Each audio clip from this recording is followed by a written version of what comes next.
Bonjour à tous, je vous retrouve aujourd'hui pour une nouvelle vidéo et ça fait longtemps que je vous promets de le faire. Je me suis retenue et puis là il fallait que ça sorte parce que au mois de septembre on a fêté mes 3 ans sur YouTube. J'ai sorti ma première vidéo officiellement le 9 septembre 2020. J'en reviens pas que ça fasse déjà 3 ans. 3 ans, bref c'est énorme.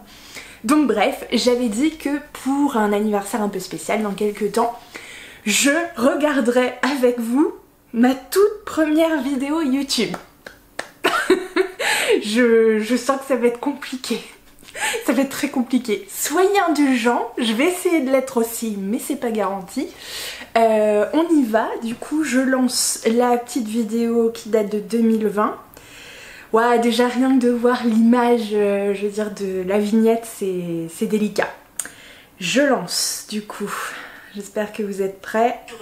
Oh là, on se calme, on prend dès le début.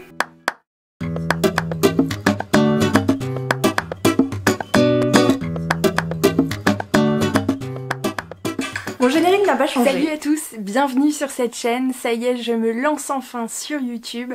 Après vous avoir parlé longuement de livres sur Insta, j'avais envie de poursuivre l'aventure sur un format voilà, où je peux prendre... J'avais pas une carrière non plus de 10 000 ans, mais bon, bref. Un petit peu plus mon temps pour vous parler de mes dernières lectures, donc je suis ravie. Pour être tout à fait honnête, à moitié ravie et à moitié angoissée. Ça se voit que je suis super stressée, enfin moi je le vois. Et je suis en train de me dire, ces boucles d'oreilles gigantesques, vraiment je ne sais pas d'où elles sortent. Je ne sais pas ce qu'elles sont devenues non plus. Bref. Mais ça va bien se passer. Sur cette chaîne, bien sûr, je vais vous parler de livres, mais pas que. J'ai envie d'être assez libre, du coup, au gré de mes envies, mais aussi de vos envies. Peut-être de temps en temps vous parler des derniers films que j'ai vus, des dernières actus séries ou encore culture en général, voilà. On se fait plaisir, on est good vibe, donc voilà. On se lance, c'est la première vidéo et pour cette fois-ci, je vous propose mon book haul du mois d'août. C'est parti. Et oui, c'était le début de la série des book hauls de l'enfer. Et oui, en 2023, 3 ans après, ça a un petit peu évolué. En même temps, heureusement. Mais voilà, il y a d'autres priorités maintenant.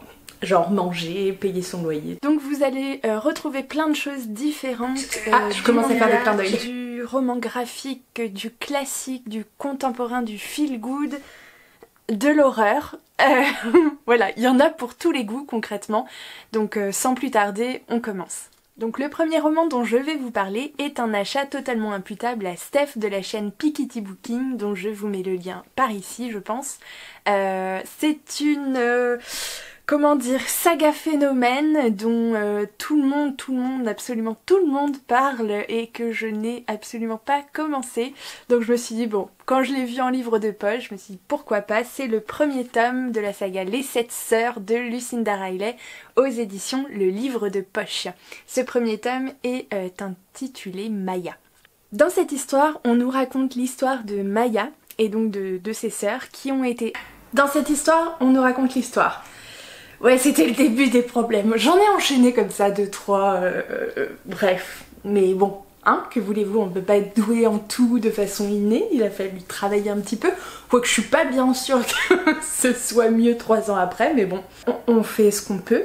Bref, et voilà. Lucinda Riley, concrètement, les 7 sœurs, ah bah oui, hein, c'est toujours une saga...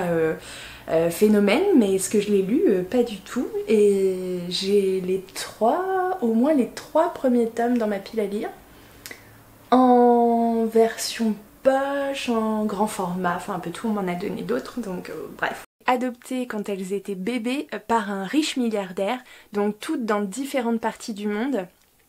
Et à la mort de ce père adoptif, elles reçoivent chacune des indices pour partir à la recherche de leur origine. Donc je crois que Maya, on suit la piste jusqu'au Brésil, je crois, jusqu'à Rio de Janeiro. Et donc dans ce texte, on alterne des temporalités, donc l'époque où vit Maya, et du coup peut-être son histoire lointaine, ou en tout cas l'histoire de sa famille. En tout cas ça fait un tabac, donc je me dis, bon allez, tentons, apparemment ça a l'air plutôt cool. Le deuxième roman dont je veux vous parler est un petit contemporain qui s'appelle La vie rêvée des chaussettes orphelines de Marie Vareille, dont je vous mets la... C'est vraiment pas facile de se regarder, je vous le dis. Je fais l'exercice régulièrement lors du montage et tout, et encore 3 ans après, c'est toujours un peu difficile des fois. On a forcément tous des tics physiques, des tics de langage, tout ça voilà, qui nous agacent légèrement, bref. Mais se revoir 3 ans après, surtout au début, on voit que je débute tout juste, je fais des répétitions à Gavas, j'ai beaucoup de tics de gêne, comment dire, d'anxiété. Mais voilà, Marie Vareille, du coup, La vie rêvée des chaussettes orphelines, et bah ça commence mal hein, du coup ce petit bilan 3 ans après, parce que je l'ai pas lu non plus. Aux éditions Charleston de Poche. Et dans ce livre, on va suivre Alice, du coup, qui est une jeune américaine qui débarque à Paris. Alice, elle va bien sans aller bien. Il semble qu'elle souffre d'un gros traumatisme qui lui crée des crises d'angoisse, des insomnies, des tocs. Et en fait elle débarque à Paris pour un petit peu repartir de zéro. Elle va donc accepter de travailler dans une entreprise avec un PDG un peu étrange qui en fait a le projet, le grand projet de réunir les chaussettes orphelines à travers le monde. Donc donc en gros elle va faire des rencontres en fait qui vont un petit peu bouleverser sa vie et qui vont peut-être, j'espère, l'aider à surmonter un petit peu le traumatisme qu'elle a enfoui. Donc voilà, j'ai hâte, j'avais découvert du coup ce livre via la chaîne de Marie Vareille qui en avait parlé et du coup qui m'avait clairement hypée. Donc voilà, un petit livre sympa à lire très prochainement. Oh là là, je regarde beaucoup le retour aussi, beaucoup le retour. La vie rêvée des chaussettes orphelines, donc comme je vous ai dit, je ne l'ai toujours pas lu.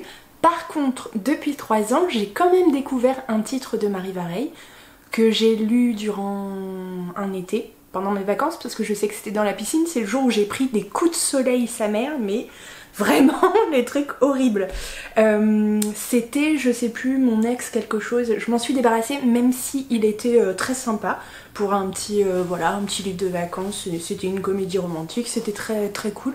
Mais bref. Voilà, bon, alors 0 sur 2, je sens que ça va être un franc succès. Alors le prochain bouquin dont je vais vous parler, je ne l'ai pas vu particulièrement passer sur la sphère booktube ces derniers temps. En même temps, c'est pas étonnant, c'est un livre qui est sorti en 2017 aux éditions Harlequin, je crois. C'est Ni marié ni enterré de Katie Collins, ici présenté dans le format intégral, donc les 3 tomes sont regroupés donc chez HarperCollins de Poche. Donc voilà, dans ce bouquin, on va suivre Georgia qui est une jeune femme qui s'est fait gentiment larguer 2 semaines avant son mariage. Manque de peau, elle avait également essayé d'organiser son mariage sur son temps de travail, donc évidemment elle se fait virer. Si c'est pas du karma, je ne sais pas ce que c'est. Donc voilà, une perte totale de dignité, elle ne sait plus où elle en est. En tout cas, voilà, elle se rend compte que finalement le trio mariage, boulot, bébé, enfin en gros mariage, maison, maternité, voilà c'est ça. C'est peut-être pas totalement son truc, donc voilà, elle a juste envie peut-être de voyager, de se casser, clairement, de changer d'air, de s'ouvrir à la spiritualité, peut-être de goûter, de redécouvrir un peu les plaisirs gustatifs. Je sais pas si ça vous parle, mais moi perso, rien que le résumé, ça m'évoque déjà des choses un petit peu connues. Donc voilà, elle va partir à travers le monde, je crois, principalement en Thaïlande. Et le voyage va clairement changer sa vie, peut-être pas comme elle le pense, peut-être que ça va pas se passer totalement comme elle l'avait imaginé. Mais voilà, en tout cas, ça va bouleverser son existence. Clairement, il y a des similitudes a priori, enfin des petites réminiscences de Bridget Jones, et moi perso ça me fait penser à Mange Priem, mais voilà. Je dis pourquoi pas, si c'est un combo des deux, ça peut être sympa à lire. Donc voilà, tout ce que je peux vous dire c'est que c'est un récit qui est a priori en tout cas un petit peu autobiographique, hein. Donc Katie Collins en fait est une journaliste donc qui pareil s'est fait larguer quelques jours ou quelques semaines avant son mariage. Et donc il a décidé de partir en voyage en Asie du Sud-Est, je crois, et d'ouvrir en fait son blog. Et voilà, on part un petit peu de ce constat-là pour ni marier ni enterrer. Voilà. Je sais pas ce que vous en pensez, mais moi perso, le voyage, voilà, j'espère qu'il y a un peu d'humour. On se doute, c'est pas sûr, mais on se doute qu'il va y avoir un peu de romance, clairement, sinon c'est pas drôle. Donc voilà, les aventures de Georgia autour du monde, j'ai bien envie de m'y plonger. Par contre, c'est un beau bébé, hein, du coup, parce qu'il y a 3 tomes, donc on est à près de 1050 pages. Donc voilà, je vous en dis des nouvelles très bientôt. 3 ans après, toujours pas. Je me suis redécalée un peu pour faire de la place, mais non, concrètement, c'est ce que je regardais. Il est toujours dans ma pile à lire, il a pas bougé. Je me rappelais pas du tout qu'il y avait un côté autobiographique. Écoutez, pourquoi pas. Après tout, il n'y a pas de problème. Mais je l'ai toujours pas lu. On est à combien? 0 sur 3. Mais j'ai vraiment très peur là du constat. 3 ans après. Bon. Pour le prochain roman, on change totalement d'ambiance et on file vers l'Angleterre des années 30. Moi, rien que ça, déjà, ça me hype. Pour découvrir donc une saga qui s'appelle Son espionne royale, et celui-ci est le premier tome. Donc Son espionne royale mène l'enquête, donc de Rhys Bowen aux éditions Robert Laffont, La Bête Noire. Et Rhys Bowen, il s'agit en réalité de Janet Quinn Harking, qui est une célèbre romancière britannique, donc plutôt de romance, qui prend en fait l'alias de Rhys Bowen quand elle écrit des séries policières. Et dans celui-ci, donc le premier tome de Son espionne royale, il y a en fait 5 tomes déjà de sortie, si je ne m'abuse. Le 6e est d'ailleurs attendu, je crois, pour mi-novembre. Bref, et dans cette saga, on suit donc Georgie, je crois, oui voilà, Georgie, qui est en fait une jeune lady qui est assez, comment dire, qui est classée, vous savez, parmi les héritiers potentiels de la couronne, là, donc c'est pas n'importe qui, mais cette lady, elle est quand même fauchée, et pour échapper à un mariage forcé, en fait, elle s'enfuit vers la capitale.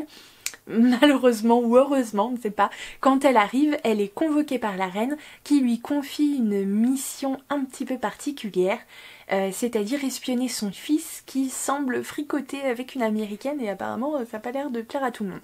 Donc voilà, il paraît que c'est assez drôle entre Downton Abbey et The Crown. Donc c'est des séries, une série d'enquête royale so british, hein, je lis la 4e de coup. Donc voilà, je pense que ça peut être super, que ce soit en été ou vous savez quand il fait un peu plus froid avec un bon thé et tout, c'est bien délectable, ça se lit super bien. Si je finis mes phrases c'est mieux. Donc ça se lit je suppose super bien, j'avais hâte. Ça, dans la librairie, je me suis dit, ça peut... Non mais ça s'entend à ma voix que déjà il y a un doute qui s'est insinué. Je sais pas pourquoi. Bref, alors, la bonne nouvelle c'est que on peut compter 1 sur 4 puisque celui-ci je l'ai lu. Par contre la moins bonne c'est que j'ai détesté, j'exagère, mais ce livre m'a mis en pétard, je sais pas pourquoi.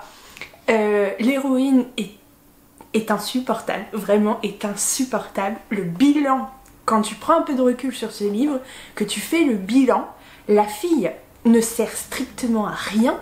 Quand tu dis que c'est elle qui mène l'enquête, c'est une vaste blague parce qu'en fait, tout le travail est fait par les gens qui gravitent autour d'elle, sa copine, le mec sur qui elle a un crush, enfin bon, bref. Tout le monde fait le boulot, sauf elle, hein. Elle sert à rien, vraiment. Elle est nunuche, oh là là, bref. Une catastrophe. Bon après voilà, ça reste du cozy mystery, c'est pas non plus... comment dire. Il y en a qui ont adoré et je peux comprendre parce que il y a tous les ingrédients qui font normalement un bon cozy crime ou un bon cozy mystery. Bref, c'était sympa, l'ambiance, la zone géographique évidemment, l'Angleterre de ces années-là, c'est... Voilà, une lady machin qui doit s'en sortir un peu. On part sur un bon plot, sauf qu'après ça... dans la colle. Bref, on enchaîne. Alors pour le dernier roman contemporain, enfin contemporain oui plus ou moins, dont je vais vous parler, là c'est clairement un autre monde. Si vous me suivez sur les réseaux, donc sur Insta, j'ai découvert en début d'année le dernier Stephen King, enfin de l'époque, qui s'appelait L'Institut. J'ai eu un véritable coup de cœur pour ce livre. C'était le premier Stephen King que je lisais, ou le deuxième, mais le premier il remontait tellement longtemps que il m'avait pas marqué. Donc voilà, et j'ai eu un véritable coup de cœur pour l'Institut, donc je me suis dit ce serait bien quand même de lire un petit peu plus de Stephen King. Et j'avais vu passer, je crois, cette édition un petit peu particulière sur la chaîne de Quentin, donc de Cornelius. C'est clairement je suis masochiste, mais c'est ça. Donc de Stephen King aux éditions donc le livre de poche dans cette superbe édition magnifique, donc du tome 1 et du tome 2. Vous savez, c'est cette histoire d'horreur. Non mais la fille est malade parce que j'ai peur des clowns. Enfin clairement je n'aime pas ça. Je n'aime pas ça. Je n'ai jamais vu les livres parce que je n'ai jamais vu les films plutôt parce que clairement j'en suis incapable. Mais je me suis dit, voilà, du coup en livre ça pourrait être sympa. Et très honnêtement, alors je vous ai sorti les deux, regardez cette beauté. Et moi je suis fan, on me ferait lire n'importe quoi avec ça. Voilà. Et alors, moi le deuxième, c'est une horreur. Enfin bon, il est magnifique, mais clairement l'histoire du clown là, ça me... Je pense que je vais me créer des insomnies, c'est obligé. Donc, en fait, on suit dans cette histoire une bande d'enfants, voilà, qui ont été confrontés à l'horreur absolue. Oh mon dieu, mon dieu. Ah, la tête de désespéré. Oh, la tête de désespéré que je fais, mais enfin, quelle idée. Bon, je clôture ici. Bilan 1 sur 6 parce que 3 ans après, le premier tome de ça est dans ma pile à lire du Pumpkin Autumn Challenge. Tout va bien. Donc bah il est beau, hein, mais je l'ai pas lu. Toujours pas. Une chose épouvantable, ça. Tapis dans les égouts et capable de déchiqueter vif un garçonnet de 6 ans. Mais est-ce qu'on en parle ou est-ce qu'on en parle? Non. 27 ans plus tard, l'appel de l'un d'entre eux les réunit sur les lieux de leur enfance car l'horreur de nouveau se déchaîne comme si elle devait de façon cyclique et régulière frapper la petite cité. Entre le passé et le présent, l'enfance et l'âge adulte, l'oubli des terreurs et leur insoutenable retour, l'auteur de Shining nous convie à un fascinant voyage vers le mal avec l'une de ses œuvres les plus amples et les plus fortes. Non mais voilà, Voilà, je suis une véritable cible marketing, que voulez-vous que je vous dise Marketing. J'ai peur, je suis une grosse froussarde. Clairement, je vais me faire des cauchemars, mais bah voilà, ils m'ont convaincue. Clairement, ils m'ont convaincue. J'ai n'importe quoi. Parce que je suis en train de voir ce que j'ai en Stephen King, et en vrai, j'ai les collecteurs de ça, j'ai les 2 collecteurs du Fléau, en poche, hein, on s'entend. Et je pense que j'en ai acheté d'autres. C'est encore pire que ce que je pensais. J'ai Shining, j'ai Cimetière, j'ai Cujo. Bref. Et que j'ai pas lu, bien sûr, évidemment. Alors j'enchaîne maintenant avec mes achats de manga. Donc le premier que je vous présente est le 3e volume d'une de mes séries chouchou dont je vous ai déjà parlé sur Insta. C'est donc le 3e tome de Little Witch Academia de Keisuke Sato aux éditions Nobinobi. Voilà, donc je confirme, comme je vous l'avais dit, c'est bien le dernier, enfin le 3e et dernier volume donc de cette série trop mignonne, qui nous fait suivre donc Ako, qui est une petite fille en fait qui rêve d'intégrer l'école de Luna Nova, donc l'école de sorcellerie, pour devenir en fait l'une des meilleures sorcières comme son idole de toujours, Shiny Chariot. Et voilà, elle n'est pas forcément très douée, mais elle est tellement déterminée que du coup elle réussit bien évidemment à rentrer dans cette école. Et donc voilà, elle va rencontrer toutes ses camarades, il va y avoir plein d'aventures, plein de secrets aussi autour de cette école. Donc voilà, j'ai adoré le tome 1 et le tome 2, hein, vraiment c'est un c'est un petit bonbon, c'est un plaisir. Donc voilà, je suis ravie de les retrouver dans ce tome 3, même si, enfin dans ce volume 3, même si c'est le dernier. Donc bon, je pense que je vais le savourer, mais en tout cas je vous le conseille si vous voulez, voilà, un petit manga super mignon autour de la sorcellerie et tout. Pouf, allez-y les yeux fermés. mais ce bilan, pourquoi elle va être une catastrophe? Je l'ai pas lu, mais en vrai je l'ai pas lu ce troisième, et il est aussi dans ma pile à lire du Pumpkin de cette année, 3 ans plus tard, mais ça compte pas vraiment parce que en fait j'ai vu l'animé, oh là là, en fait j'ai vu l'animé et que j'ai terminé, que j'ai adoré, et voilà. C'est que je pense que inconsciemment j'ai pas eu envie de lire le 3e tome en version papier manga parce que j'avais pas envie de terminer en fait.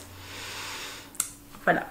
Bref, je suis toujours qu'à 1 sur 6 ou 7. En fait, les tomes 2 et 3 d'une petite série manga que j'ai commencé cette année et que je suis sûre vous connaissez déjà aussi. Il s'agit donc de La petite faiseuse de livres de Miyakazuki, Suzuka et Yushihina aux éditions Ototo. Donc voilà le tome 2 et le tome 3. On va y suivre Urano Motosu, qui est une jeune femme qui se passionne pour la lecture et qui malheureusement se fait écraser par l'une de ses bibliothèques. Je sais, je rigole. Maman, tu m'appelles, mais je veux pas, je suis en train d'enregistrer, je te rappellerai tout à l'heure. Dans le corps d'une toute petite fille, toute petite fille, trop mignonne, qui s'appelle Maïn, dans un monde qu'elle ne connaît pas, dans un monde malheureusement qui est dépourvu de livres. Donc d'imprimerie, les gens sont illettrés, on est presque dans quelque chose de moyenâgeux, dans le premier tome en tout cas. Et donc elle va tout faire en fait pour trouver un livre parce qu'elle ne peut pas vivre sans lecture. En même temps, alors par contre le coup de la ring light dans les couvertures qui se réfléchit, ça n'a pas changé. Hein. 3 ans plus tard, je sais toujours pas comment faire, je me fais toujours avoir. Je me moque, mais si vous regardez la vidéo, et moi également, je crois qu'on serait dans le même état, clairement. Un monde sans livres. Mais qu'est-ce qu'on ferait? Qu'est-ce qui se passe? Comment pourrait-on survivre? Donc voilà. C'est très sympa. En tout cas, ce premier tome, moi j'ai bien aimé. J'ai bien aimé, même si l'héroïne est parfois légèrement agaçante. Mais voilà, c'était quand même mignon. Donc j'espère que ça va continuer en fait dans les volumes 2 et 3. J'ai hâte. Et je crois que le volume 4... est sorti ou est sur le point de sortir, à vérifier, j'essaierai de vous le mettre là. Et ça dure du coup quand même les 3 tomes, les 3 premiers tomes, bref elle est gonflante quand même un moment hein, avant que ça s'arrange. Attendez, elle rappelle 2 secondes. Maman? Coucou, est-ce que ça te dérange si je te rappelle, je suis en train de finir d'enregistrer une vidéo? Hein? Je te rappelle... Ouais. Bah oui. Pas de soucis. Bah je te rappelle dans un petit moment. Ok. Gros bisous, à tout à l'heure. Maman, tu seras sur la prochaine vidéo. Et comme je sais que tu regardes, tu sauras. Je suis allée me promener dans une librairie. Enfin, se promener dans une librairie. Je suis allée me promener du côté de Niort lundi et je suis rentrée dans une librairie spéciale BD et manga. Comment vous dire? Je me suis retenue. Mais j'avais vu passer ce magnifique album graphique déjà sur quelques chaînes. Alors sur la chaîne de Vibration littéraire, je crois, de Manon. Et aussi bah du coup Transmission de pensée, l'ivresse des bulles sur Insta, je vous mets tous les liens là. Voilà, l'a présenté hier, c'est Après le monde de Timothée Léman, donc aux éditions Sarbacane. C'est un ouvrage graphique mais absolument magnifique, vraiment il est d'une originalité folle, je vous le montre. Waouh, mon premier insert du coup. Grosse blague. Juste superbe. Je vais pas trop vous spoiler. Donc on y suit Ellie et Célène en fait, qui vivent dans une ville. Le jour où une tour blanche apparemment mystérieuse est apparue dans la ville, les gens ont commencé gentiment à disparaître. et un matin, du coup, il se réveille et ne reste plus qu'eux. Donc il décide en fait de partir à l'aventure et d'aller en fait voir d'un peu plus près cette tour blanche pour décrypter un peu voilà, le pourquoi du comment et savoir ce qui se passe. Donc apparemment on est sur un road trip un peu onirique, avec on traite des notions d'amitié, de magie, comment dire, j'allais dire développement personnel, mais on n'est pas trop sur ce délire, mais en tout cas de recherche de soi. Donc voilà, j'ai vraiment hâte, vraiment le graphisme est juste magnifique. Timothée Lémon du coup s'est occupé du scénario et de l'illustration. J'ai vu qu'il avait déjà travaillé sur un ouvrage jeunesse qui s'appelle Les Aériens, je crois. Je regarde mes notes, excusez-moi. Les Aériens donc de Marie-Catherine Daniel, donc pour le scénario, sorti en 2017 chez Sarbacane. Et vous verrez qu'au niveau de l'illustration, même si on n'est pas sur le même délire, on est quand même, on retrouve bien la patte magnifique, très qualitative donc de Timothée Lémon. Donc j'ai vraiment hâte de découvrir cette merveille. Alors, deux choses. Léman ou le Mans, je sais pas. Je me suis dit d'un coup je prononce Léman, enfin bref. Une chose que j'ai pas précisée, du coup je sais pas trop si ça a un rapport ou pas, mais en tout cas c'est la réflexion que je me fais là en me réentendant en parler, c'est que le prénom Célène, il y a quand même une connotation, je suppose que c'est un clin d'œil à Sélénée, qui est l'une des déesses de la mythologie grecque, qui fait partie de la triade lunaire avec Artémis et avec Hécate. Donc Célène est la déesse de la lune, et pour le coup, vu le graphisme de la petite, je trouve que ça a quand même un joli sens du coup en tant que déesse de la lune. Donc voilà, c'est Artémis, c'est plutôt... elle a un lien aussi avec la lune évidemment, triade lunaire, on reste quand même sur le même thème, mais elle est souvent représentée en tant que chasseresse, et Hécate c'est plutôt déesse de... Alors il y a plusieurs choses, ça dépend aussi, les mythologies, les traditions, etc. Mais en gros c'est la déesse de la mort, de la renaissance, parfois aussi de la magie, bref, etc. Donc voilà.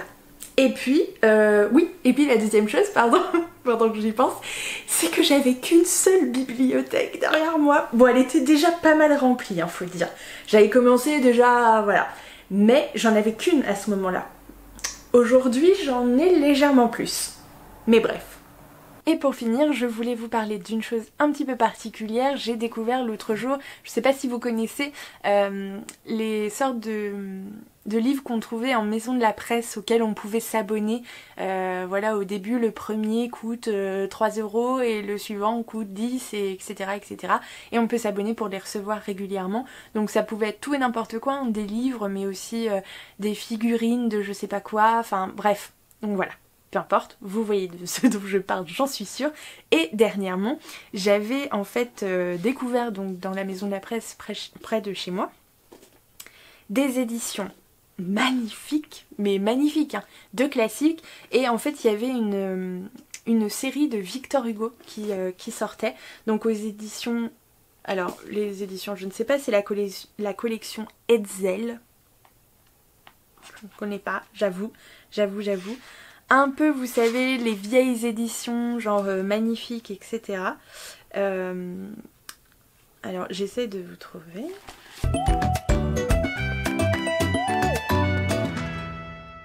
BA collectionnables, donc des éditions a priori espagnoles. Regardez, magnifique, donc Notre-Dame de Paris, le volume 1.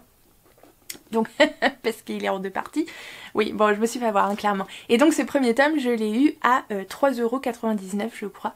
Donc, voilà. Bah, voilà, quoi. C'est une beauté, j'ai envie de dire. On peut pas avouer. Donc, bon, je me suis quand même procuré le tome 2 parce que ça semblait un peu ridicule d'avoir que la moitié de l'histoire. C'est légèrement sadique, quand même, pour les gens qui profiteront de ma bibliothèque, peut-être un jour. Voilà, en tout cas, donc je me suis procuré le tome 2 dernièrement. Et là, surprise, je vois ce premier ouvrage donc de cette collection. Mais juste magnifique, à 3,99 €. Je vous le donne en mille. Orgueil et préjugés de Jane Austen. Donc peut-être que vous ne savez pas que j'ai un amour tout particulier pour ce titre, donc Orgueil et préjugés de Jane Austen, et également pour cette autrice en général. Et vraiment cette édition est... regardez ça. C'est juste magnifique, c'est très fleuri, très féminin, hein, on est bien d'accord, mais c'est juste magnifique. Je vous ferai voir l'intérieur, il y a aussi des détails, enfin... Voilà, voilà. Et l'entête de chapitre. Oui, rien à dire quoi, rien à dire. Et donc voilà, je vous ferai voir, c'est classique et moderne. Et donc il y a toute une... Alors bien évidemment, le premier tome est à 3,99 € et les suivants sont à 10, une dizaine d'euros quoi. Oui, mais un livre même à 10 €, un livre de cette qualité-là. Oui, alors c'était sans compter sur les gens qui se sont aperçus lors des premiers ouvrages sortis que les traductions parfois laissaient un peu à désirer. Hein? Voilà. Ça se négocie quand même, ça se négocie, moi je dis ça se négocie. En tout cas celui-ci je pouvais pas du tout passer à côté, il est superbe, vraiment superbe. Et ça ce sera pas perdu parce que Orgueil et préjugés c'est un classique que je me refais à peu près tous les 2-3 ans. Parce que j'adore. Voilà pour ce book haul, ce premier book haul de la chaîne. J'espère que vous avez apprécié, j'espère qu'on se retrouve très bientôt pour une prochaine vidéo. N'hésitez pas à vous abonner à la chaîne, à suivre mon compte Instagram évidemment, à mettre des petits pouces bleus et surtout à mettre un petit commentaire. N'hésitez pas à me donner vos conseils, à me dire ce que vous aimeriez voir, ce que vous n'aimeriez pas voir. Je suis voilà prête à écouter tout ce que vous avez à dire. Donc voilà, en attendant, je vous souhaite une superbe semaine, de superbes rencontres livresques et je vous fais plein de gros bisous. À très bientôt. Voilà, voilà. Alors, bilan des catastrophes sur combien de titres? Alors, j'ai lu Son espionne royale mène l'enquête. J'ai lu La petite faiseuse de livres, Après le monde et Orgueil et préjugés. 4 sur 10. Ça va, ça aurait pu être pire. Honnêtement, vu le début de la vidéo, je pensais qu'on allait finir sur un Fanny. Voilà, c'est pas si mal que ça. Donc certes, il y a quand même pas mal de vidéos qui sont sorties après cette première. Je vais essayer d'être assez indulgente avec moi au montage. Mais c'est pas facile de se regarder 3 ans après honnêtement. Surtout pour une première. Même si on est d'accord que 3 ans après, les vidéos sont toujours pas parfaites. Je continue de bafouiller, je continue d'avoir des tics aussi de temps en temps. Surtout quand je suis plus fatiguée. Bref. Là, sachant que je tourne cette vidéo un jeudi soir en sortant du boulot, je me dis, il y a moyen du coup de retrouver des petits trucs par-ci par-là. Mais bref, j'espère que vous avez apprécié du coup de regarder avec moi cette vidéo d'il y a 3 ans, du coup cette première vidéo sur ma chaîne YouTube, que vous avez passé un beau moment, du coup que ça a pu vous rappeler aussi certains titres voilà, en mémoire, du coup peut-être à découvrir ou redécouvrir. Si jamais il y en a certains qui vous font envie et que vous voulez les lire, les sortir de votre pile à lire ou que sais-je, que vous voulez faire une lecture commune, n'hésitez pas à m'envoyer un petit message, que ce soit ici ou sur Insta, et on se prévoira ça voilà, dans les prochaines semaines, prochains mois, peu importe. Et voilà, ce sera histoire de les sortir également de ma palle, hein, du coup de me motiver, parce que bon, 3 ans après quand même, ce serait... Mais bon, il y en a d'autres, hein, en vrai, il y en a plein d'autres. J'ai l'impression que ça fait même plus longtemps que ça en vrai, mais bref. En tout cas, moi je vous retrouve très bientôt pour une prochaine vidéo. Normalement, si tout va bien, dès la semaine prochaine. J'ai pas tourné cette vidéo de la semaine prochaine, sachant que normalement... Oh là là, je m'engage là peut-être si je le dis. Normalement, si tout va bien, ça devrait être un bookshelf tour. Plus une petite déco d'automne. Enfin, petite déco d'automne en fait, qui est déjà en place, mais je vous ferai un petit tour parce que de toute façon, il faut que je range mes bibliothèques, il faut que je fasse du tri, il faut que je vous montre ce que j'ai, etc. Donc voilà. Ah là là, je le dis donc ça m'engage pour la semaine prochaine. J'espère que j'aurai le temps de la tourner. Je croise les doigts. Sachant là que vendredi soir, samedi toute la journée, samedi soir je ne suis pas à la maison. Du coup j'aurai que dimanche. Allez, on se motive, on y va. Passez un très bon week-end, une très belle semaine. Je vous fais évidemment plein de gros bisous et je vous dis à très vite.